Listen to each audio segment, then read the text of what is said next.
తులవారి గనక చూసుకున్నట్లయితే మీకు మీ యొక్క రాశి నుంచి 6వ స్థానంలో 3 గ్రహాలు కలుస్తున్నాయి. శని, కుజ, రవి. రవిశనుల ముందే కలిసి ఉన్నాయి. ఈ యొక్క రవి సప్తమ స్థానంలోకి వస్తాడు 14వ తేదీ నుంచి. ఆ 14వ తేదీ నుంచి అక్కడికి రావడం వల్ల మీ యొక్క జీవిత భాగస్వామికి ఉన్నత పదవులు, ఉన్నత స్థానము, కొంత గౌరవం లభిస్తుంది. అయితే ఈ 2 గ్రహాలు మీ జన్మజాతకంలో కూడా ఒకవేళ కలిసి ఉంటే జరిగే ఫలితాలు ఏమిటి?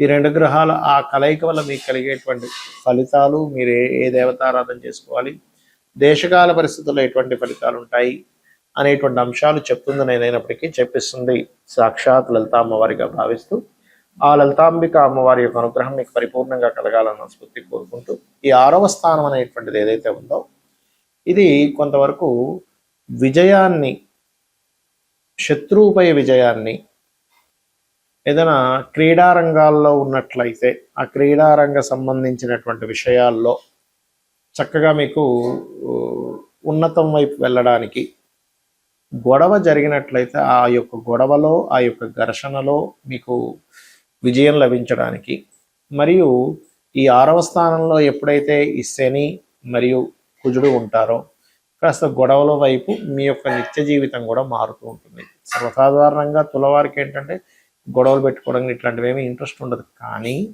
6వ స్థానం అనేటువంటిది రుణ రోగ శత్రుస్థానం కాబట్టి ఈ యొక్క గొడవలు ఎక్కువగా జరగడానికి దీని యొక్క ప్రభావం అనేటువంటిది ఖచ్చితంగా ఉంటుంది. మరి దీనికి ఏం చేయాలి? నిత్యము మీరు మీకు దగ్గరలో ఆంజనేయ స్వామి యొక్క ఆలయం ఉన్నట్లయితే కాస్త తరచుగా వెళ్తూ ఉండండి. మరియు అదేవిధంగా మీరు ఎవరికైనా అప్పులు ఇవ్వడం, తీసుకోవడం, ఎందుకంటే 6వ స్థానం అనేటువంటి రుణము, రోగము, శత్రుత్వం అని చెప్పుకున్నాం.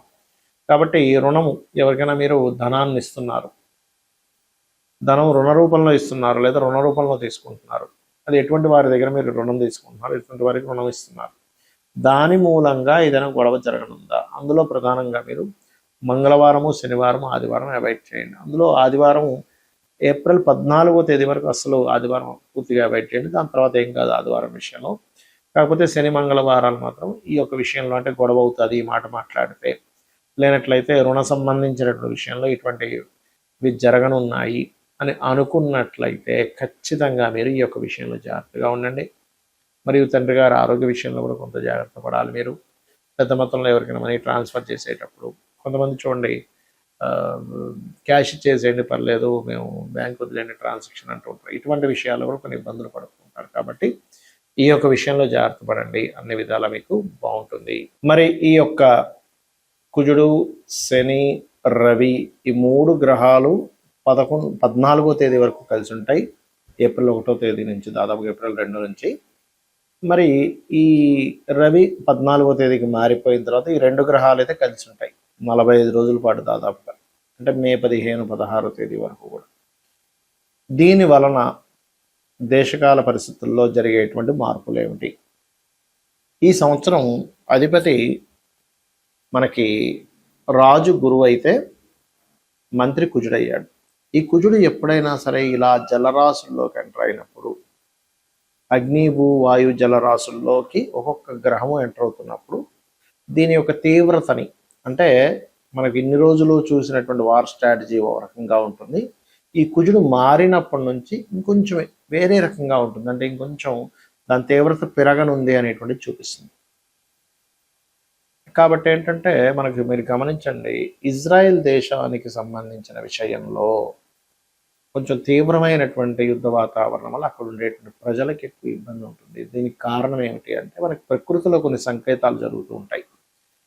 ఆ యొక్క ఇజ్రాయెల్ దేశంలో మీరు నిన్నో మొన్న చూసుకున్నట్లయితే కాకుల యొక్క సంచారం అధికంగా జరిగింది. విపరీతమైన కాకుల సంచారము, ఇజ్రాయెల్ జెండాని కాకులు పట్టి లాగుతున్నట్టుగా, ఒకటేసారి కాకులు దాడిలాగా, ఇవన్నీ ఏంటంటే మనకి రామాయణ మహాభారతాల్లో కూడా కాకులు కానీ గ్రద్దలు కానీ ఇలా సంచరిస్తున్నప్పుడు దీని యొక్క ప్రభావం ఎక్కువగా ఉంటుంది. మీరు అందుకనే ఇక్కడ చెప్పేది ఏంటంటే ఈ ముండేన్ ఆస్ట్రాలజీ పరంగా ఇలా తీవ్రంగా ఉంటున్నాయి అన్నప్పుడు సామాన్య ప్రజలు మరింత జాగ్రత్తగా ఉండాలి. రకరకాల యుద్ధాలు జరిగేటువంటి దేశాల్లో ఉండేటువంటి వారు.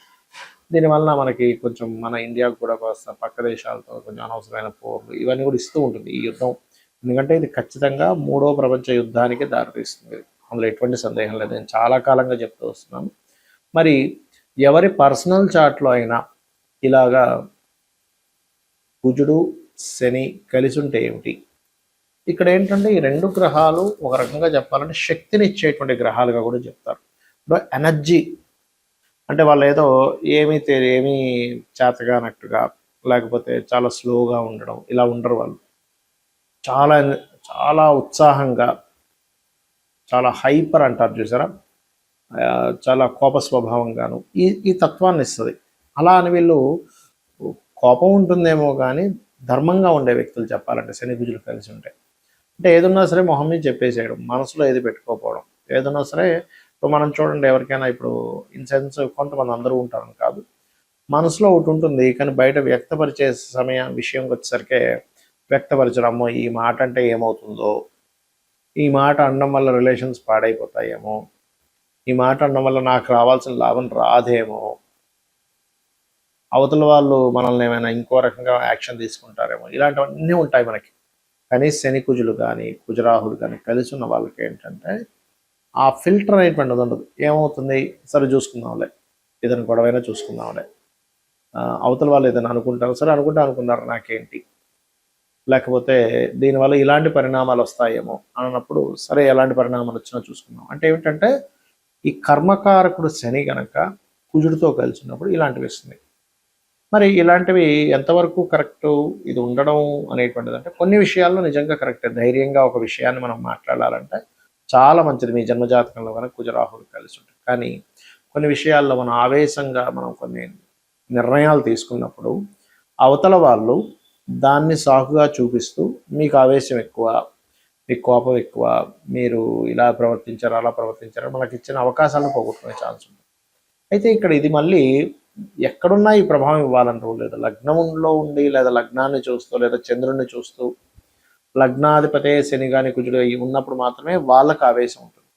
కుటుంబ స్థానానికి సంబంధం కలిగి ఉందనుకోండి, కుటుంబాధిపతి కుటుంబ స్థానం, అప్పుడు కుటుంబ సభ్యులతో గొడవలు ఉంటూ ఉంటాయి. మూడులో ఉంటే పరాక్రమం ఎక్కువగా ఉంటుంది, అన్నదమ్ములతో గొడవలు ఉంటాయి. నాలుగో స్థానం అనేటువంటిది కనుక ఈ శని కుజుడు కలిసి ఉంటే మీరు ఏదైనా ఒక ప్రాపర్టీ తీసుకునేటప్పుడు ఆ యొక్క విషయాల్లో ఎటువంటి ఫలితాలు ఉంటాయనేటువంటిది, కొంచెం గొడవలు జరుగుతాయనేటువంటి చెప్తూ ఉంటుంది. అంటే కొంచెం వివాదాస్పదమైనటువంటి భూములు తీసుకోవడం లాంటివి జరుగుతూ ఉంటాయి. పంచమంలో కనుకుంటే కాస్త సంతానం అటువంటి ధోరణి కలిగి ఉంటుంది. ఆరో స్థానంలో కలిగి ఉంటే కనుక కాస్త శత్రువుపై జయం ఉంటుంది. కాకపోతే నిత్యము ఎవరితో ఏదో ఒక దాంతో గొడవలు ఉంటూ ఉంటాయి. సప్తమ స్థాన సంబంధం ఉంటే జీవిత భాగస్వామి యొక్క స్వభావం అలా ఉండొచ్చు. బట్ ఆ సప్తమాధిపతి మళ్ళీ శుభగ్రహాలతో ఉంటే స్టార్టింగ్ అంటే మొదట్లో అలా ఉన్నా తర్వాత వాళ్ళ యొక్క స్థితిగతులు అవి మారుతూ ఉంటాయి. ఇక అష్టమంలో కనుక ఉన్నట్లయితే ఆకస్మికంగా కొన్ని మార్పులు రావడం, సడన్ చేంజెస్ ఇటువంటివన్నీ ఇస్తుంది. ఇక భాగ్యస్థానంలో ఉంటే తండ్రి మీద దీని ప్రభావం, తండ్రికి కాస్త బీపీ లెవెల్స్ పెరగడం ఇట్లాంటివన్నీ ఇస్తూ ఉంటుంది. దశమ స్థానంలో కనుక ఎవరికైనా సరే శని కుజులు కనుక ఉన్నట్లయితే వీళ్ళ వృత్తి మీద వీళ్ళు చేస్తున్నటువంటి ఉద్యోగము వ్యాపార సంస్థల్లో అయితే లాభస్థానంలో ఉంటే వ్యాపారం మీద పడుతుంది. దశమ స్థానంలో ఉంటే వీళ్ళు చేసే వృత్తి ఏదైతే ఉంటుందో దాని మీద దీని ప్రభావం ఉంటుంది. ఇక ద్వాదశంలో కనుక ఉన్నట్లయితే దాని యొక్క ప్రభావం దేని మీద ఉంటుంది ఏమిటి అని చెప్పి చూసుకున్నట్లయితే ఇక్కడ ఈ స్థానము ఏదైతే ఉందో 12వ స్థానంలో ఇది తండ్రి యొక్క ఆస్తి మీద, వివాహ జీవితం మీద ప్రభావం ఉంటుంది. మరి దీనికి ఏమిటి, ఎవరికైనా ఇలా ఉండి ఈ యొక్క ప్రభావం మీరు అనుభవిస్తున్నారు అన్నప్పుడు మీరు నవగ్రహాలలో ముఖ్యంగా శని కుజ గ్రహాల దగ్గర ఇంకా ఇంకొక పాపగ్రహం ఏదైనా కలిసిన, ఉదాహరణకు రాహు కూడా కలిశాడు, అప్పుడు ఆ 3 గ్రహాలకి దీపారాధన చేయండి.